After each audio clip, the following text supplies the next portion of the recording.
You know, if you really want to understand space travel, you don't start with the astronauts, or the cool planets, or even the rockets themselves. Nope. You have to start with one single, inescapable piece of math. I mean, have you ever really looked at a rocket sitting on the launch pad? Whether it's the old Saturn V, a new Falcon 9, or that beast, Starship, it just looks like this incredibly powerful machine. But the truth is, it's really just a giant flying fuel tank. The actual important stuff, the satellite, the crew, the telescope, that's a teeny tiny fraction of the total weight. So why? What is forcing us to build these massive vehicles where almost everything inside is just the gas to get it going? Well, the answer is right here. This fundamental rule of physics. And it's not a suggestion, it's a law. Every single little thing you want to add to your spaceship, another science experiment, a bigger oxygen tank, heck, even just one more sandwich for an astronaut, it doesn't just add its own weight. Oh no, it demands an exponentially greater amount of fuel just to lift it. And that right there is the heart of the problem. And this problem, it has a name. It's called the Tsiolkovsky rocket equation. For more than 100 years, this thing has been the absolute immutable governor of all space travel. It's like a tyrant that dictates every single design choice for any vehicle that even tries to leave our planet. Okay, I know, this formula might look a little intimidating, but it's the secret code to the cosmos, and its logic is actually, well, kind of simple. All it does is tell you exactly how much you can change your rocket's speed. And it's based on just two things: how good your engine is and how much fuel you're carrying.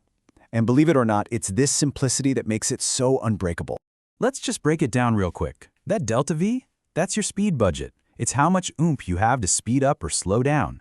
Exhaust velocity, VE, that's just a measure of your engine's efficiency. But the real heart of it, the part that causes all the trouble, is that last bit, the ratio of your starting mass, M0, to your final mass, MF. Basically the ratio of your full rocket to your empty rocket. And right here, this is the villain of our story, that little ln, the natural logarithm. What a logarithm does is create diminishing returns. So to get a little more speed, a little more delta V, you have to add a lot more fuel. And if you want a lot more speed, you need an exponentially, ridiculously insane amount of fuel. The math itself is literally fighting against you. So the takeaway is this. The equation forces engineers into this brutal, unending war against every single gram of mass. The lighter you can make the rocket's structure, the tanks, the engines, everything, the more of your total mass can be fuel, and the better that all-important mass ratio becomes. This analogy just nails the recursive nightmare of the whole thing. You've got your payload, right? So you add fuel to lift it. But wait, that fuel has weight. So you need more fuel to lift that fuel, which of course also has weight, so you need even more fuel to lift the fuel that's lifting the fuel. You see, it's this vicious cycle that just balloons the size of your rocket almost instantly. But you know, humanity is clever. We can't break this law of physics, not a chance. But we can find some seriously ingenious ways to work around it. So, how do you fight a tyrant made of pure math? Well, you get creative. Okay, so your first weapon in this fight is your choice of fuel. And boy, is it a massive trade-off. On one side, you've got liquid hydrogen. It's the most efficient chemical fuel there is. It gives you the most bang for your buck. Engineers call this high specific impulse. The problem? It's not dense at all, which means you need these gigantic, heavy tanks, which, you guessed it, hurts your mass ratio. On the other side, you've got kerosene. It's less efficient, sure, but it's super dense, so your tanks can be smaller and lighter. It's always this battle between fuel efficiency and structural weight. And this is exactly why so many modern rockets like Starship are turning to methane. It's kind of the Goldilocks option. It's got better performance than kerosene, but it's way denser than hydrogen.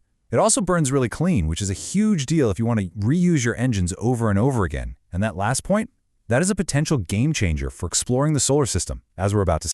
But really, the single most important, most brilliant trick ever devised to cheat the equation is staging. Think about it. If the whole problem is that you're carrying around these heavy, empty fuel tanks, well, the solution is beautifully simple. Just throw them away in the middle of the flight. So here's how it works. You have this massive first stage that does all the initial heavy lifting, getting you up through the thickest part of the atmosphere. But once its fuel is gone, it's just dead weight. So you drop it. The second stage then fires up, and suddenly it's this tiny little rocket pushing an even tinier payload. Its mass ratio is amazing. By staging, you basically get to hit the reset button on the rocket equation with a much smaller, way more efficient vehicle. That's what makes getting to orbit possible. All right, so let's make all this a bit more real. Let's take a look at how two of the most legendary rockets ever built. from two totally different eras had to grapple with these exact same unbending laws of physics. This single number says it all. This is what the rocket equation forced the brilliant engineers of the Apollo program to accept. For the Saturn V, the incredible machine that took human beings to the moon, only 4.7% of its total weight on the launch pad was the actual mission. The other 95.3%, over 2.7 million kilograms of it, was simply the price they had to pay the Tyrant to escape Earth's gravity. Just incredible. Now, let's compare that to how things are done today. The Saturn V was built for one thing and one thing only: maximum performance, whatever the cost. Every stage was thrown away to get the absolute best mass ratio possible. Starship, on the other hand, makes a deliberate sacrifice. It willingly accepts a performance penalty. It has to carry extra fuel for landing, heat shields, landing legs, in exchange for the revolutionary economic prize of total reusability. So you see it right here. Two absolute titans, with two totally different strategies for fighting the exact same equation. Check out the philosophy. Saturn V was all about total, expendable performance, using a mix of kerosene and hydrogen to do one thing: get to the moon. Starship's philosophy is total reusability, and it's betting everything on methane to achieve a completely different goal: to settle Mars. Your goal completely dictates your strategy. But, for all our cleverness with staging and with fuel chemistry, we're still just working within the Tyrant's rules. We're still playing its game. But what if there was a way to truly escape its grip? A way to fundamentally change the game for humanity's future out there in space? This is it. This is the key. The whole problem, the entire tyranny, comes from having to lift the fuel for your return trip all the way from Earth. So, what if you didn't have to? What if you could just make your fuel when you got to your destination?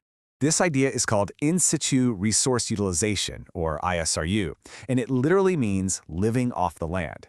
Using the carbon dioxide that's right there in Mars's atmosphere, or the water ice that's hiding in lunar craters, to make rocket propellant right there on site.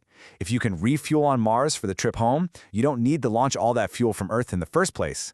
The Tyrant's hold on you is broken. And this is the beautiful, truly elegant part of the solution. We can't rewrite Tsiolkovsky's equation. The physics is the physics. It's an immutable law of our universe, and we can't change it. But by making our fuel on another world, we can simply choose to start the calculation from a different place.